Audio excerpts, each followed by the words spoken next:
Good morning class 8th। आपके कहने के अनुसार मैं संधि को और एक बार रिवाइज कर रही हूँ। आप ध्यान दीजिएगा तो आपको परीक्षा में पहचानने में कोई दिक्कत नहीं होगी। बच्चों फिर से ये लाइनें मैं दोहरा रही हूँ जो 4 हैं। आ ई से दीर्घ जानिए। अगर शब्द के बीच में आ ई और ऊ भी होगा बच्चों, बड़ा ऊ भी होगा तो दीर्घ संधि होगी उससे। ए ओ अर से गुण मानिए। अगर ए ओ अर की ध्वनि आ रही है तो गुण संधि होगी।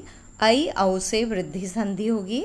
ऐ बच्चों जब किसी वर्ण में लगता है तो वो 2 मात्राओं के साथ लगता है, तो 2 मात्राओं वाला वृद्धि मानिए। य व र से यण पहचानिए। तो ये पहचानने का एक सामान्य नियम है, ये कहीं लिखा नहीं गया है, आपको पहचानने के लिए, ये खाली अंदाज के लिए बनाया गया है। तो आपकी स्वर संधि है आपके सिलेबस में, उसके 4 प्रकार। ठीक है, संधि का मतलब है जब 2 वर्ण पास आते हैं तो उनमें चेंज हो जाता है, उसे परिवर्तन हो जाता है, उसे संधि कहते हैं। जैसे देव और आलय 2 शब्द थे, जब वो पास आए व का अ और आ मिलकर, एक अ था एक आ मिलकर बड़ा आ बन गया बच्चों। तो इस तरह से ये संधि होती है। ठीक है, संधि में पहले शब्द के अंतिम वर्ण और दूसरे शब्द के आदि वर्ण का मेल होता है। मतलब प्लस के इधर जो शब्द में आखिरी स्वर होता है और प्लस के उधर जो वर्ण में पहला स्वर होता है, उन दोनों का मिलकर एक नया स्वर बन जाता है। ठीक है, उसे संधि कहते हैं। संधि का मतलब बच्चों जोड़, इंग्लिश में जॉइन। ठीक है, अब उदाहरण है देव प्लस आलय, विद्या प्लस आलय। ठीक है, संधि विच्छेद है शब्दों को बीच से तोड़कर अलग करना, और संधि करने का मतलब है टूटे हुए शब्दों को जोड़ना। ठीक, तो संधि के प्रकार, संधियां 3 प्रकार की होती हैं, स्वर संधि, व्यंजन संधि और विसर्ग संधि। तो इससे आपको कोई मतलब नहीं है बच्चों। आपका मतलब है, देखिए, दीर्घ स्वर संधि। तो समझिए जब 2 समान स्वर समीप आते हैं तो उनसे मिलकर दीर्घ स्वर हो जाता है। इसमें तो बड़ी परिभाषा लिखी है, तो इसमें भी मत जाइए आप लिखिए जब जो 2 समान स्वर, जैसे अ के साथ अ के साथ आ, ये समान स्वर हुए बच्चों।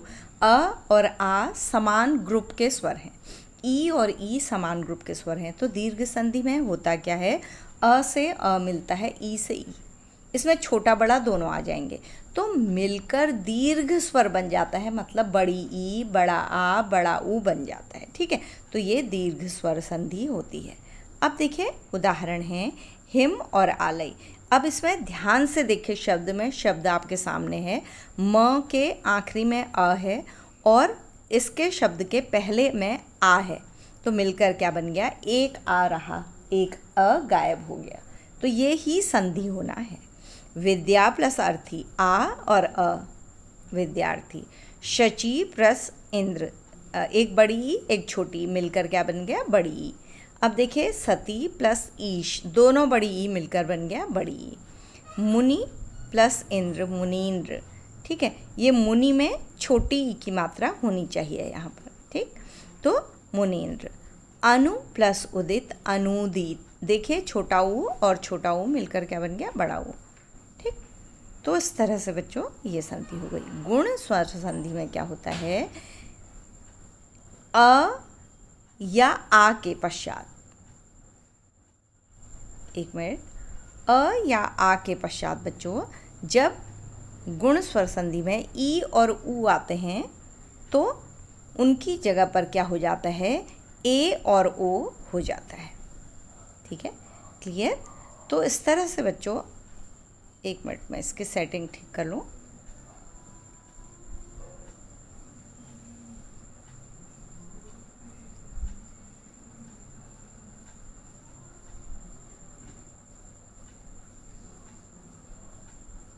हाँ, तो यदि,